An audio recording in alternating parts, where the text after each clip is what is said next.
Premier ministre Laurent Lamotte a visité ce vendredi le chantier du nouveau local du corps d'intervention de maintien de l'ordre CIMO à Delma 2. Lors de cette visite, le chef du gouvernement a fait remarquer que cette nouvelle base contribuera à améliorer la sécurité dans la zone de Delma 2.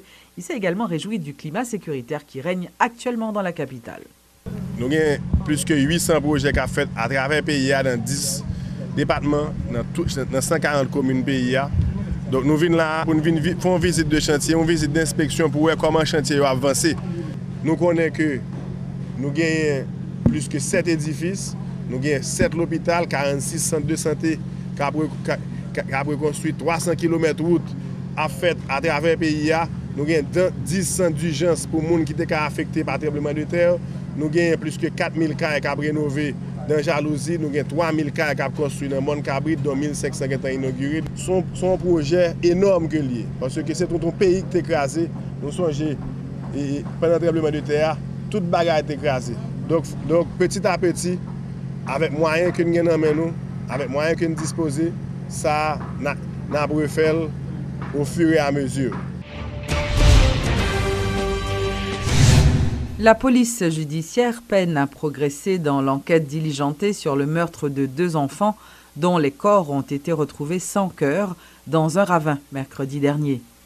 L'absence d'instituts médico-légal dans le pays complique le travail des enquêteurs, révèle le secrétaire d'État à la sécurité publique, qui annonce toutefois que la DCPJ compte se servir des faibles moyens disponibles pour élucider ce double meurtre.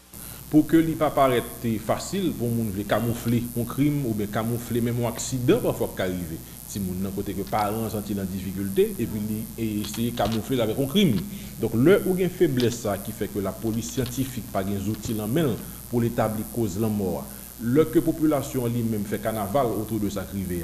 C'est le crime n'est pas protégé. Tout le monde a moyen libre à la difficulté pour qu'on cause réelle là. Donc c'est que lui quand même soulever préoccupation nous et nous quand même toujours garder à partir des enquêtes qui sont menées. C'est pas la première fois. Je me rappelle que la police a arrêté un Ougan qui était pratiquement derrière un réseau qui t'a opéré comme ça même, dans un petit monde. Et réponse que le permet que nous comprenions, c'est que effectivement l'idée qu'on fait prendre petit monde bouli pour que lui essaye de joindre des boules à partir de eux-mêmes. Et c'était toujours des enfants, des garçons qui étaient ciblés et il fallait que le garçon soit le premier de la mère. Donc là, c'est des réalités pays, nous, et c'est des réalités qui pour faire que nous aller plus profondément. C'est la raison pour laquelle je dis que la police, je dis, ce n'est pas qu'un policier seulement, il faut nous un ethnologue, il faut nous un sociologue, il faut nous un psychologue, parce que c'est son travail colossal qu'il va demander pour nous comprendre, qui fait qu'il faut nous réveiller, nous, il faut que la société elle-même est consciente que nous ne pouvons pas continuer à fouiller tout pour nous mettre tête nous. Il faut que nous, la police, là, encore une fois, soit plus scientifique pour capable permettre que nous remonter. Et monsieur, que je ne dis là, il y a des gens qui ont information. Il y a un moment qui doit être du petit. Il faut que nous sortions le silence pour que nous disions est-ce que les gens sont dans la zone, est-ce que dans la zone, il y a des gens qui manquent. Pas oublier, comme toujours, c'est les résultats d'enquête qui toujours permettent que nous comprenions ce qui est. Et il faut la faire dans ce sens, qu'il s'agisse de trafic et d'organes, d'ailleurs nous préoccuper, un pile effort fait dans ce sens par rapport avec la question d'adoption, ou après que un pile boîte qui fermée, un pile les maisons qui étaient crèches, orphelinat qui fermées, parce qu'ils ne vont pas répondre aux normes, un pile arrestation qui fait, mais c'est quand même un problème à la fois vaste et complexe, qui prend temps pour le résoudre, mais un pile avancé qui fait. La fabrication, l'importation et la vente des produits en polyéthylène et des objets en polystyrène expansé sont formellement interdites dans le pays. Les dispositions de l'arrêté du 9 août adopté par le gouvernement haïtien sont donc entrées en vigueur depuis le 1er octobre dernier. Des produits alternatifs sont déjà disponibles sur le marché, a rassuré le ministre de l'Environnement en conférence de presse ce jeudi, a présenté l'un des produits devant remplacer les objets interdits. Il s'agit d'assiettes et de gobelets biodégradables faits à partir de canne à sucre et de cosses de riz.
Une enquête a été diligentée sur 2 camions qui auraient traversé illégalement la frontière haïtiano-dominicaine et qui auraient abouti à Cité Soleil suite aux informations révélées par le directeur de l'administration générale des douanes en conseil de gouvernement mercredi dernier.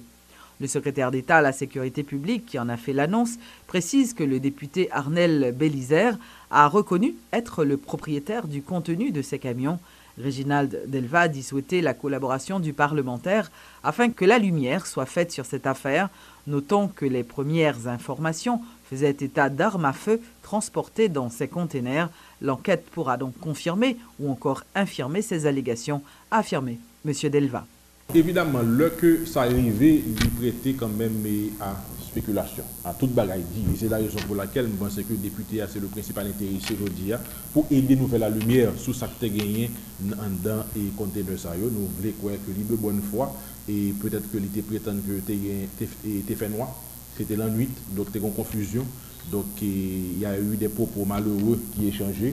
Donc là maintenant il va falloir que les mêmes acteurs soient capables de permettre nous, agents douaniers, une version par des faits, témoins qui l'ont cité à ouais, le que machine est rentrée et une version par des faits, et bien évidemment le député chauffeur n'a pas une chance peut-être que pour la justice tendée pour nous faire la lumière. Très bien. Le chanteur canadien d'origine haïtienne Luc Merville s'étonne que l'on puisse encore utiliser un slogan tel que « Dessalines praloué pétion » en 2013.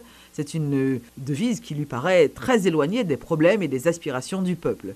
Luc Merville encourage donc les Haïtiens à prendre exemple sur les Sud-Africains et à briser l'apartheid social qui règne en Haïti.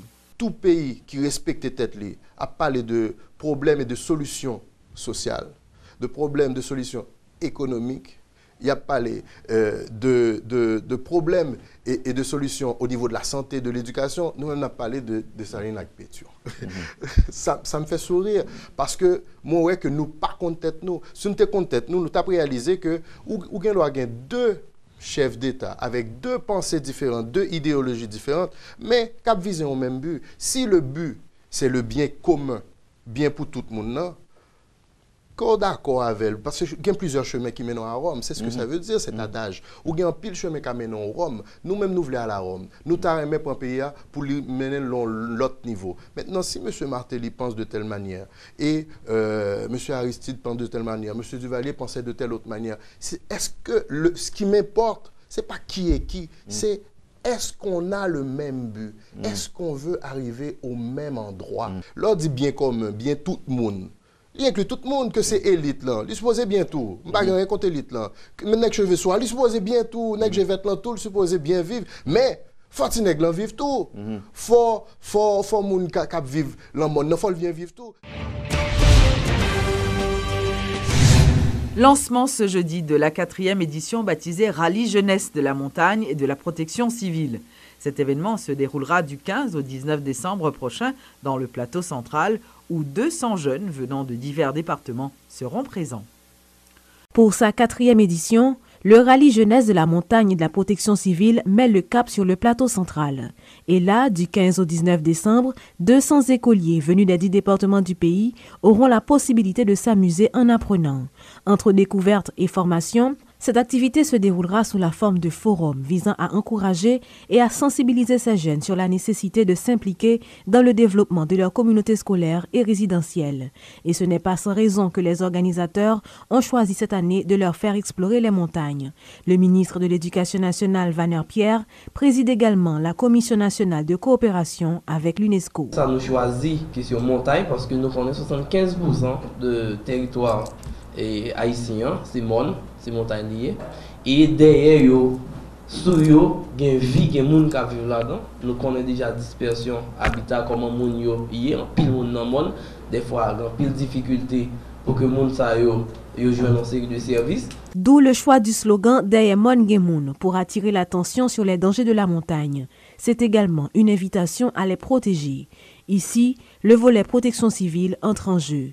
Sur ce point, ces jeunes ont beaucoup à apprendre de ce rallye, explique pour sa part Edgar Célestin du Bureau de la protection civile. Sorti dans le centre d'opération d'urgence nationale, Delma 2, côté rallye à Plancé, pour arriver Sodo, pendant qu'on a passé dans le centre ambulancier national, pendant qu'on a passé dans l'hôpital Mibalais, en pile côté des structures qui sont là pour action de réponse ou bien pour l'autre action dans la question de gestion risque et désastre. Si nous pas le découvrir eux-mêmes pour aller voir comment ça fait, comment ça passe et qui acteurs qui impliqués pour conduire action ça. Les organisateurs se disent déjà optimistes quant à la réussite de cette activité. La première édition s'est tenue en 2007 autour du thème Rallye Jeunesse de la Mémoire, la deuxième en 2009 portait sur l'environnement et la troisième en 2011 a mis l'accent sur l'eau.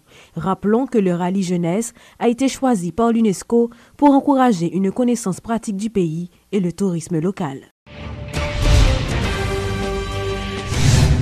Le siège social de la Sogebank à Delma a ouvert ses portes ce jeudi. Rappelons que ce bâtiment, endommagé par le séisme du 12 janvier, a été magnifiquement décoré à l'occasion des fêtes de Noël et du Nouvel An. Suivez les explications de Robert Moscoso de la Sogebank. Nous avons toujours illuminé un arbre de Noël chaque année. Ça fait 3 ans depuis le tremblement de terre que nous n'avons pas pu le faire. Donc nous avons voulu coïncider la réouverture de l'immeuble de notre siège social avec l'illumination de notre nouvel arbre de Noël, que nous pensons enjolive la commune de Delma et qui est très admirée par tous les jeunes du quartier. Cette année, en septembre, nous avons ouvert le portail Léogane et nous ouvrons le siège social lundi 16. Nous allons travailler pour ouvrir à Tiojo au cours du premier semestre 2014 et nous avons peut-être 2 autres succursales, je ne peux pas encore vous dire les lieux, à ouvrir au cours de l'année 2014.